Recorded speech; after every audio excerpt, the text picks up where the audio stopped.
Hey everybody, Dom here. Breaking news! New information has come out about Team Fortress 2's future matchmaking update. On December 23, 2015, B4NNY, the popular competitive Team Fortress 2 player who often livestreams competitive gameplay, gave out information regarding Team Fortress 2's future matchmaking. After weeks of involvement with Valve testing matchmaking, he was given permission to reveal details on livestream competitive matchmaking. Here's a quick rundown of what information was revealed.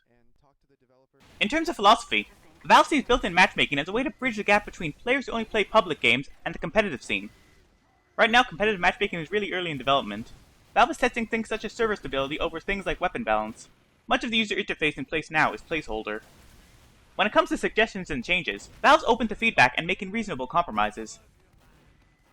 More optimization updates are to come to the game in the future. There is currently a small amount of beta passes in existence. A beta pass is a Team Fortress 2 item needed to access the work-in-progress competitive matchmaking mode at the moment in order to test it. In the future, Valve will expand the number of players by issuing out more beta passes to the community. Matchmaking will require players use DirectX 9 or above. This is to make sure the game looks nice and not outdated. It's also to standardize the look of the game. This is important as live streams will be featured in Team Fortress 2's main menu or another easily accessible area. The main reason for this standardization is that Valve doesn't want players to ask why their game looks different than someone else's. There will be restrictions on what custom files and what console commands are allowed, but there isn't a finalized list yet.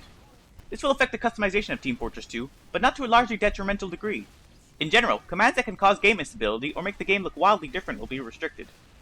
Custom Huds are allowed to be used in matchmaking as they give almost no advantage. View model field of view will have restrictions put into place, but the minimum and maximum possible values aren't finalized. As a positive side note, transparent view models might become a standard feature of the game. There will be no custom maps in competitive matchmaking.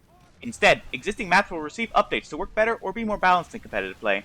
If a custom map is really popular in the already established competitive scene, it can potentially be added to the game. There will be fixed bullet spread and no random crits in competitive matchmaking.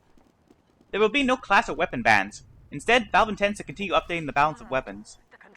Matchmaking will be used to gather weapon balance data. The Highlander format isn't in right now, but may come in the future.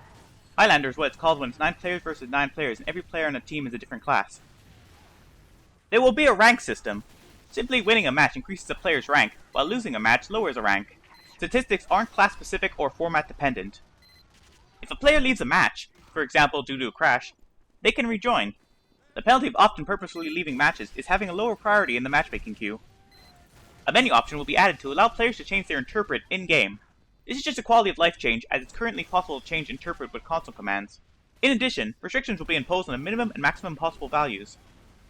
Lastly, there is no release date for competitive matchmaking yet. And that's everything worth noting. Thanks for watching! Like if you enjoyed or learned something new, and subscribe for more videos like this one. Au revoir!